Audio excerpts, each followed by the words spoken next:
যারা যেখান থেকে কোরআনের কাছে আসবে আল্লাহ পাক কাউকে জিরো রাখবে না, সবাইকে ধরে ধরে মহান আল্লাহ হিরো করে দেবে।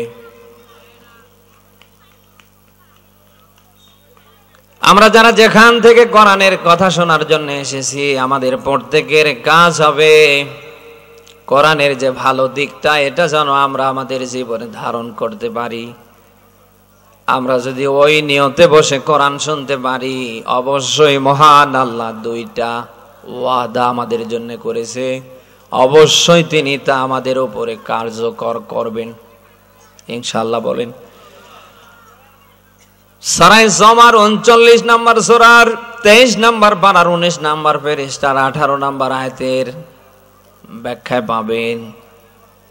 আল্লাহ বলেন যে বা যারা যে কেউ হতে পারে যারাই কোরআনের কথাগুলি শুনে এবং আগামীতে যারা শুনবে, ফায়াত্তাবিউনা আহসানা, অতঃপর এর অনুকরণ অনুসরণ যারা পজিটিভলি করবে। আল্লাহ বলেন উলাইকাল্লাযিনা হাদাহুমুল্লাহ, আল্লাহ উলাইকা শব্দ লাগিয়ে দেখিয়ে দিলেন এই লোকগুলি আমার জমিনে হেদায়েত প্রাপ্ত। এটা এক নাম্বার আল্লাহর ওয়াদা। 2 নাম্বার আল্লাহর ওয়াদা হচ্ছে ওয়া উলাইকা হুম উলুল আলবাব। আর এই লোকগুলি আল্লাহ এখানে উলাইকা লাগিয়ে দিলেন। আল্লাহ তাআলা এই শব্দ দিয়ে বোঝাতে চায় এই পৃথিবীতে এই মানুষগুলি হচ্ছে সবচেয়ে বড় বুদ্ধিমান। প্রিয় গরিব গ্রামবাসী, শুধু কোরআনে কারিম কান দিয়ে শুনলেন আর বের করে দিলেন, ব্যাপারটা এরকম না। কোরআনের যে ভালো দিকটা ওটা যদি আপনার ব্যক্তিতে, পরিবারে, সমাজে, রাষ্ট্রে আপনি সব জায়গায় দাঁড়িয়ে দেওয়ার পক্ষে থাকতে পারেন, আমার আল্লাহর গ্যারান্টি যুক্ত 2টা কথা।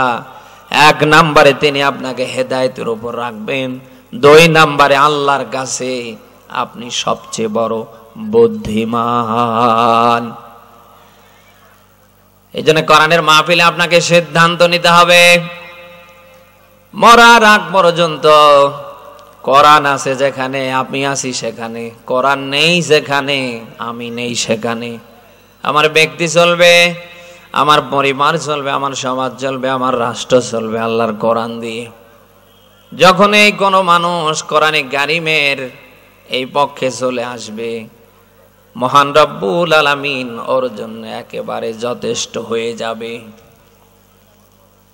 এই জন্য আমাদের প্রত্যেকের কাজ হবে কোরআনের কাছে আসা। আমরা যদি জিরো হয়ে কোরআনের কাছে আসতে পারি, অবশ্যই আমার আল্লাহ ধরে ধরে আমাদের হিরো করে দেবে। এই ক্ষমতা আল্লাহর নেই। সাহাবায়ে কেরামের সম্মান মর্যাদা দুনিয়ায় এত পরিমাণে বেড়ে যাওয়ার পেছনে যত কারণ, তার ভেতরে অন্যতম কারণ হচ্ছে কোরআন শরীফ। 1 থেকে 10 জন সাহাবীর নাম এসেছে যারা দুনিয়ায় জান্নাতের সার্টিফিকেট পেয়েছে। শুধু 1 থেকে 10 জন সাহাবী দুনিয়ায় জান্নাতের সার্টিফিকেট পেয়ে শেষ না, অসংখ্য সাহাবায়ে কেরাম দুনিয়ায় জান্নাতের চূড়ান্ত সার্টিফিকেট পেয়েছে। নবীজি তালিকা প্রকাশ করেছেন 1 থেকে 10 জনের। কতজন বলেন? এই 10 জন সাহাবী আশারায়ে মুবাশশারা, এই যে 10 জন সাহাবী দুনিয়ায় জিন্দা থাকতে জান্নাতের সুসংবাদ পেয়েছে, সার্টিফিকেট পেয়েছে। যত কারণে তারা জান্নাতের সুসংবাদ, জান্নাতের সার্টিফিকেট ধারণ করেছে, তার ভিতরে অন্যতম কারণ হচ্ছে কোরআন শরীফ। কোরআনে কারিমের কারণে আবু বকরের সম্মান, ওমরের সম্মান, ওসমানের সম্মান, আলীর সম্মান, অন্যান্য সাহাবায়ে কেরামের সম্মান এত পরিমাণে আল্লাহ বাড়িয়ে দিয়েছে, কিয়ামতের আগ পর্যন্ত এদের নাম শুনলেই মানুষ আল্লাহর কাছে দোয়া করবে। এজন্য আপনার আমার প্রত্যেকের কাজ হবে কোরআনের কাছে আসা। কোরআনের পজিটিভলি যে সাইডটা আছে, দিকটা আছে, ওটা ব্যক্তি জীবনে, পরিবারে, সমাজে, রাষ্ট্রে সব জায়গায় দাঁড় করা। এই কোরআনে কারিমের বিধান মানা আল্লাহ তাআলা আপনার আমার সবার জন্য ফরজ করে দিয়েছে। শুধু হুজুররা মানবে ব্যাপারটা এরকম না। এদেশে যারা কোরআনের রাজ কায়েম করবার পক্ষে ওরা মানবে, ব্যাপারটা এরকম না। তামাম পৃথিবীর সব মানুষের জন্য কোরআনের আইন মানা ফরজ করে দিয়েছেন কে? আপনি ব্যক্তিতে মানবেন, পরিবারে, সমাজে, রাষ্ট্রে, সব জায়গায় আপনি আল্লাহর কোরআনের বিধান মানবেন। এটা আল্লাহ তাআলা একেবারেই অত্যাবশ্যকীয় করে দিয়েছেন। আপনি যার ব্যাখ্যা সূরা কসাস, কোন সূরা? আওয়াজ না করলে বুঝি কি করে? কি কোরস্তান? সূরা কসাসের 85 নম্বর আয়াতের প্রথম অংশ আল্লাহ তাআলা ব্যাখ্যা দিয়েছেন, ইন্নাল্লাযী ফারাদা আলাইকাল কোরআন। বেরং করে গ্রামবাসী খুব খেয়াল করে শুনবেন। আল্লাহ বলেন, নিশ্চয় কোরআনের বিধান মানা, কোরআন মানা তোমাদের জন্য আবশ্যকীয়, আমি আল্লাহ ফরজ করে দিয়েছি। আপনি ব্যক্তি জীবনে মানবেন, পরিবারে মানবেন, সমাজে মানবেন, রাষ্ট্র জীবনে এটা কি করে মানানোর পক্ষে কাজ করা যায় আপনি ওই পক্ষে কাজ করবেন। পুরো জিন্দেগিতে আল্লাহ এটা মানা ফরজ করে দিয়েছে। বিন্দু মাত্র হেরফের করবার কোনো সুযোগ নেই। আপনি যদি বলেন আমি কিছু মানবো আর কিছু মানবো না, তাহলে কিন্তু আপনি পরিপূর্ণ কোরআন মানলেন না। আপনার জন্য দুনিয়ায় একদিকে আছে লাঞ্ছনার গঞ্জনা, আর আখেরাতে আছে আপনার জন্য কঠিন শাস্তি। যার ব্যাখ্যা সূরা বাকারার 85 নম্বর আয়াতে দেখবেন, আফাতুমিনুনা বিবাদিল কিতাবি ওয়া তাকফুরুনা বিবাদ ফামা জাযাউ মান ইয়াফআলু যালিকা মিনকুম ইল্লা খিজউন ফিল হায়াতিদ দুনিয়া। এত কথা আল্লাহ তাআলা এই আয়াতের ভিতরে দিয়েছেন। আল্লাহ বলেন, তোমরা আমার কিতাবের কিছু মানবে আর কিছু মানবে না, তাহলে তোমাদের জন্য দুনিয়া আছে লাঞ্ছনা গঞ্জনা, ইয়াউমাল কিয়ামাতি ইউরাদ্দুনা ইলা আশাদ্দিল আযাব, আর আখিরাতে তোমাদের জন্য রয়েছে আমার শক্ত আযাব। কে বলছেন? বলেন। ব্যক্তি জীবনে, পরিবারে, সমাজে, রাষ্ট্রে, সব জায়গায় বিধান মানতে হবে কার? মানব জীবন চলতে ফিরতে, খাইতে নিতে, উঠতে বসতে, যেখানে যতটুকু চা দরকার সব আল্লাহ কোরআনে প্যাকেজ আকারে দিয়েছে। কোন কথা কি আল্লাহ বাদ দিয়েছে? বলেন। আল্লাহ বলেন, মা ফাররাতনা ফিল কিতাবি মিন শাই, কোনটাই আমি আল্লাহ বাদ দেইনি। মানুষের ব্যক্তি জীবনে যেখানে যতটুকু দরকার, পরিবারের জন্য যতটুকু দরকার, সমাজের জন্য, রাষ্ট্রের জন্য যেখানে যতটুকু দরকার, কোনটা আল্লাহ বাদ দেয়নি, সব জমা করে কোরআনে দিয়েছে। তার মানে সমস্যা যেখানে কোরআনে সমাধান দিয়েছেন সেখানে কে? বলেন। আল্লাহ বলেন, ওয়ানাজ্জালনা আলাইকাল কিতাবা তিবয়ানান লিকুল্লি শাই ওয়া হুদাও ওয়া রাহমাতাও ওয়া বুশরা লিল মুসলিমিন। বলেন আল্লাহু আকবার। মানুষের জীবনের যেখানে যা দরকার, তার মানে সমস্যা যেখানে কোরআনে সমাধান দিয়েছেন সেখানে কে? একটা কথা আল্লাহ বাদ দেয়নি। জন্ম থেকে মৃত্যু পর্যন্ত, রান্নাঘর থেকে রাষ্ট্র জীবন পর্যন্ত, দুনিয়ার পরে জান্নাতে যাওয়া পর্যন্ত, যেখানে যা দরকার সব কোরআনে জমা করে দিয়েছে কে? এখন যদি আপনি হেরফের করেন, কিছু মানলেন কিছু মানলেন না, একদিকে দুনিয়ায় আল্লাহর লাঞ্ছনা গঞ্জনার শিকার, 2 নাম্বার আখেরাতে আল্লাহ আপনাকে শক্ত করে শাস্তি দেবে।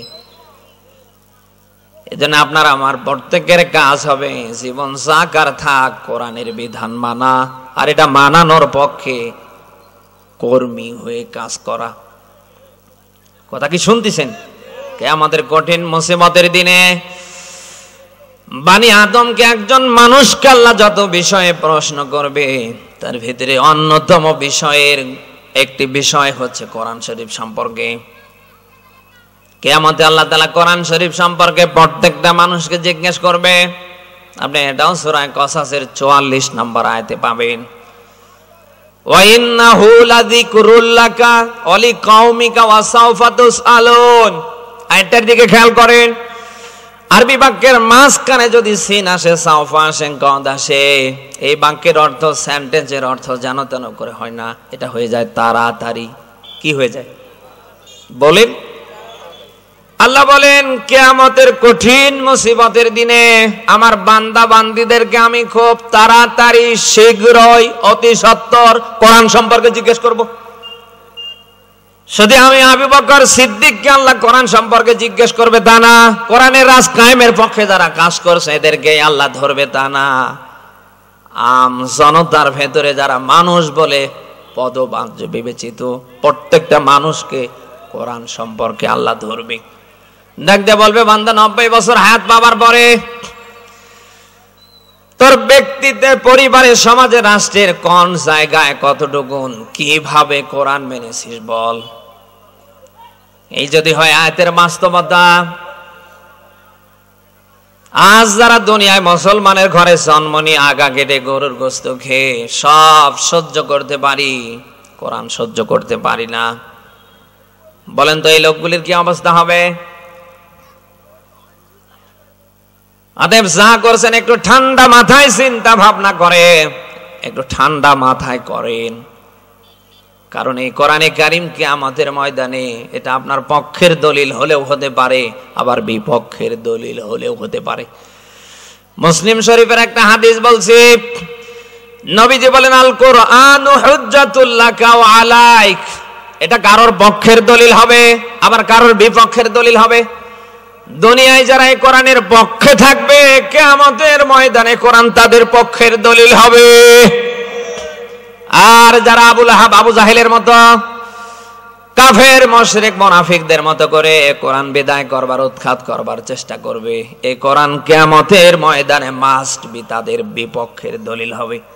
নবীজি বলেন এই কোরআন যাদের পক্ষে যাবে তারা জান্নাতে যাবে, আর এই কোরআন যাদের বিপক্ষে যাবে ওরা যত ভালো কাজই করে না কেন ওদের ঠিকানা হবে জাহান্নাম।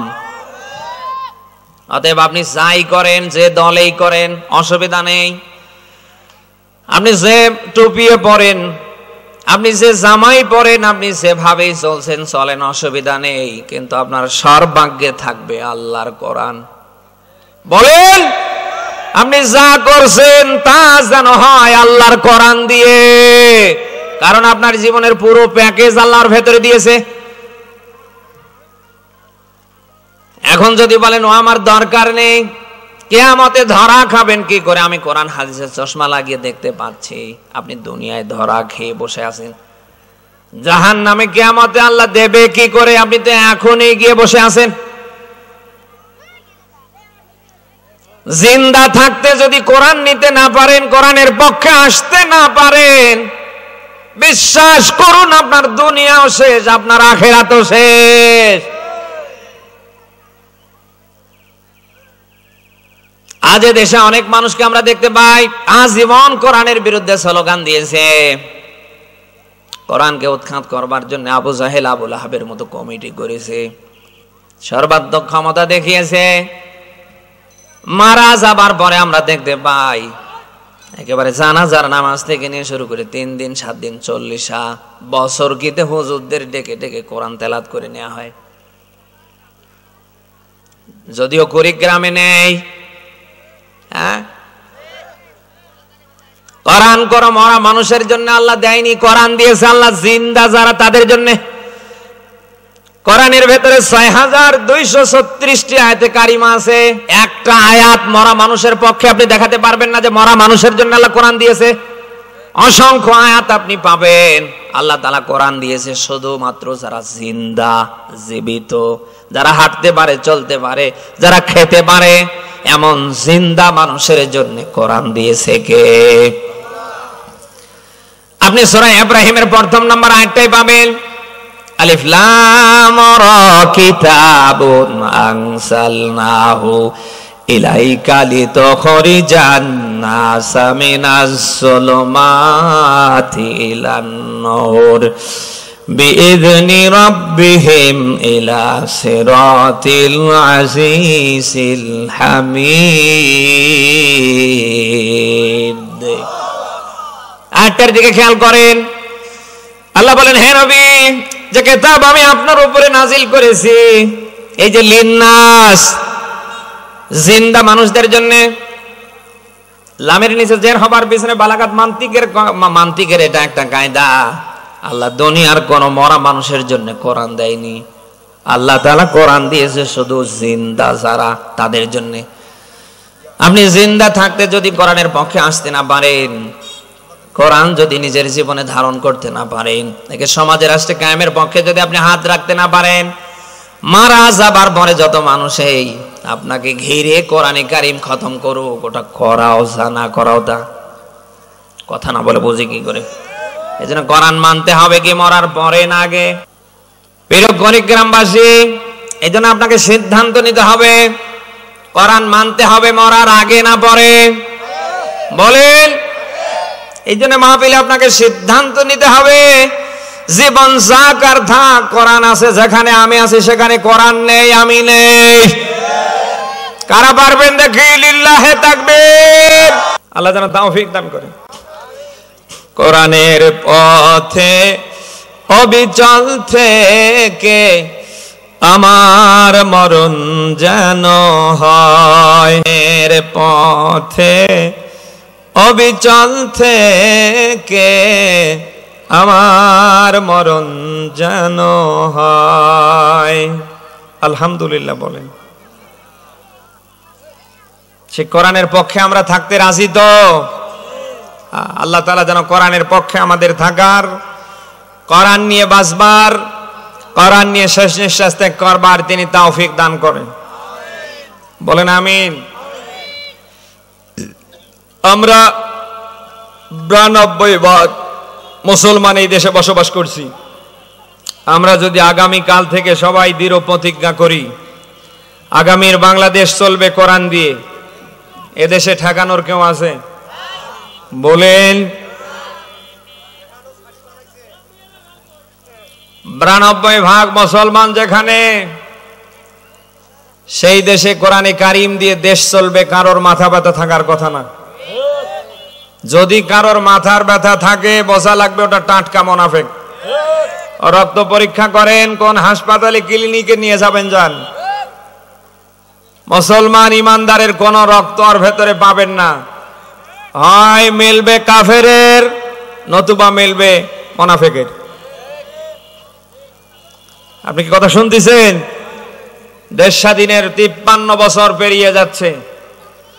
এদেশে অনেকে অনেক ভাবে শান্তি দেওয়ার চেষ্টা করেছে, কেউ শতভাগ দিতে পারেনি। কিয়ামত এসে যাবে, পারবে না। এদেশের ইঞ্চি ইঞ্চি জায়গায় শতভাগ শান্তি পৌঁছে যাওয়া সম্ভব হবে যদি আগামীর বাংলাদেশ কোরআন দিয়ে পরিচালিত হয়। যেখানে হিন্দু, বৌদ্ধ, খ্রিস্টান, বিধর্মী যারা, আমরা যে জরিপ পেয়েছে আল জাজিরার যে রিপোর্ট, সংখ্যালঘু যারা, তারা চাচ্ছে আগামীর বাংলাদেশ কোরআন দিয়ে পরিচালিত হোক। তারা বলছে মায়ের কোলে সন্তান যেরকম নিরাপদ থাকে, এদেশ যদি কোরআন দিয়ে পরিচালিত হয় তাহলে আমরা সংখ্যালঘু যারা, আমরা এই রাষ্ট্রের কাছে ওই রকম মায়ের কোলে সন্তানের মতো নিরাপদ থাকতে পারবো। আমরা দেখতে পাচ্ছি সংখ্যালঘু যারা হিন্দু, বৌদ্ধ, খ্রিস্টান, এরা ফ্যাক্টর না। ফ্যাক্টর কারা? মুসলমানের ভেতরে লুকিয়ে থেকে নামের আগে মোহাম্মদ, নামের শেষে হোসেন মিয়া, আগা কেটে গরুর গোস্ত খেয়ে মুনাফিকি করছে যারা, এরাই ফ্যাক্ট।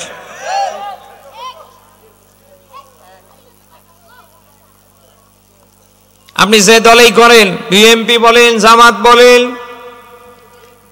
চরমনা বলেন, হেফাজত বলেন, আটরশি বলেন, ফুরফুরা বলেন, জমিয়ত বলেন, যে দলেই হয় না কেন, যারা আগামীর বাংলাদেশ কোরআন দিয়ে চালাতে চায় আমরা তাদের পক্ষে। কথা না বলে বুঝি কি করে? কারণ এই 53 বছরে আমরা দেখেছি অনেকে অনেক ভাবে দেশে শান্তি দেওয়ার চেষ্টা করেছে, সব ডাহা মিথ্যা কথা হয়েছে। কথা না বলে বুঝি কি করে?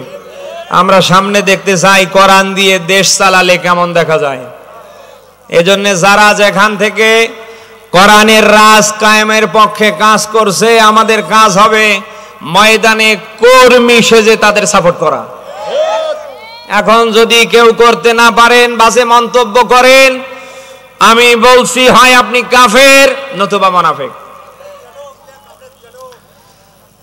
গোটা কোরআন শরীফ মিলিয়ে দেখেছি আল্লাহর বিধান জমিনে জিন্দা হবে, আল্লাহর বিধান দিয়ে জমিনটা চলবে, কোরআনের রাজ জমিনে কায়েম হবে। এর বিপক্ষে যেতে পারে দুইটা গোষ্ঠী, একটা কাফের আর একটা মুনাফিক।